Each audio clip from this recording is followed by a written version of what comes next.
Welcome back to the channel. My name is Ben, and today we are yeeing for the lore.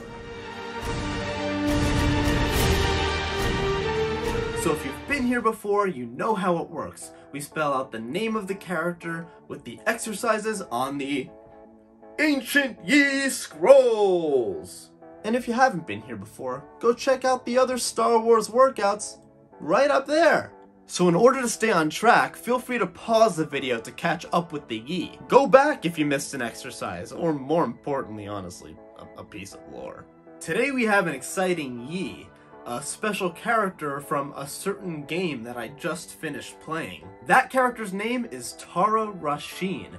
T starts us off with 25 squats. TARA RASHIN is a Quarren from Mon Cala. So, if you're all caught up on your Clone Wars lore, you'd remember that Mon Cala isn't only inhabited by the Mon Calamari people, but also by the Quarren.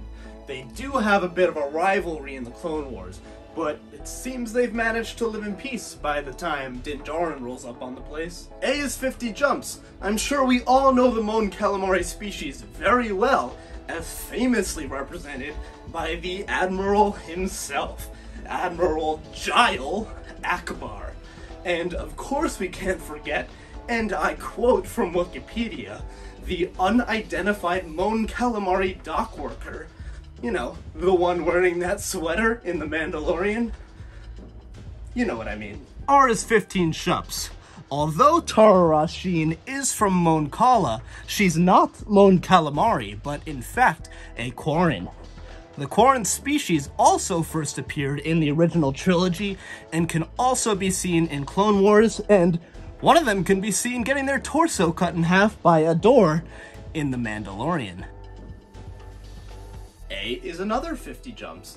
Tara is a female Quarren with blue eyes and green skin. Her left arm is cybernetic and she belongs to the Guavian Death Gang. This is that same gang that we see all decked out in red cybernetic armor in The Force Awakens. R is another 15 shups. Lots of R's, very appropriate for a character that debuted in a VR video game called Tales from the Galaxy's Edge. I actually just finished playing this game.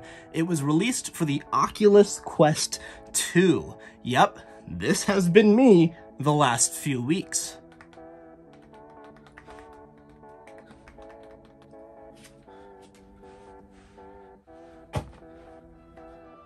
Tara was the villain of the game that takes place on Batuu, the same planet that the Star Wars park Galaxy's Edge at Disney World and Disneyland takes place on. A is another 50 jumps. Spoiler warning up ahead. If you actually intend on buying an Oculus and the game and don't want anything even remotely spoiled, I guess you're on your own for this, Yi.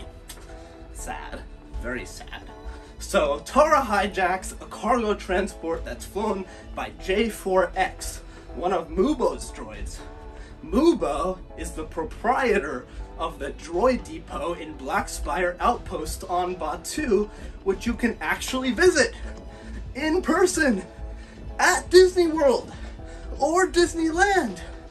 And you can build a droid of your own there. S is 30 burpees. I'm sure you knew we wouldn't get to go burpee scot-free. My bestie boy, Brian, actually built a droid there. Meet BB-24. The experience is really cool in person, and even virtually in this game, you get to explore Batuu and find some of Mubo's prototypes for the mini droids he now sells at the Droid Depot. Check out some of the droids I found exploring around virtual Batuu. Aren't they pretty? I just love how this game made the Droid Depot mini droids part of the Star Wars canon, and you can actually build one IRL at Galaxy's Edge. H is 25 squats. We went on a little detour there, but back to Tara RASHIN. So she actually shoots Mubo's droid pilot, who was flying the cargo transport, right after she had them land it. How rude! After she lands, she and her Guavian minions settle in a base on one of the many spires of Batuu. Batu is famous for their gorgeous spires, hence how the Black Spire Outpost at Galaxy's Edge got its name. I brings us to our third and final 50 jumps. So in the game, you actually get to meet C-3PO and R2-D2. This here is some actual footage that I took while playing the game. Didn't steal this from no rando on the internet. That's actually me, diddling 3PO. But either way, Tara gets mad that you help rescue R2 with 3PO, and she mounts her custom AT-RT to try and kill you. I too actually had a custom Lego AT-RT growing up, so you're not special, Tara. I know, more burpees, but it's our last one! As one might expect, after you shoot Tara several thousand times, it barely does any damage, and finally, R2 saves the day, as he always does, by knocking over heavy containers that trip Tara on her AT-RT, sending her down a long spire to her death. Tara Rashin was portrayed by Deborah Wilson, who also actually portrays Seer Junda in Jedi Fallen Order. So let's give it up for Deborah, and let's give it up for you for YEEING. I hope you enjoyed this special episode. Be sure to like and subscribe, and I'll see you next time on YEEING for the lore.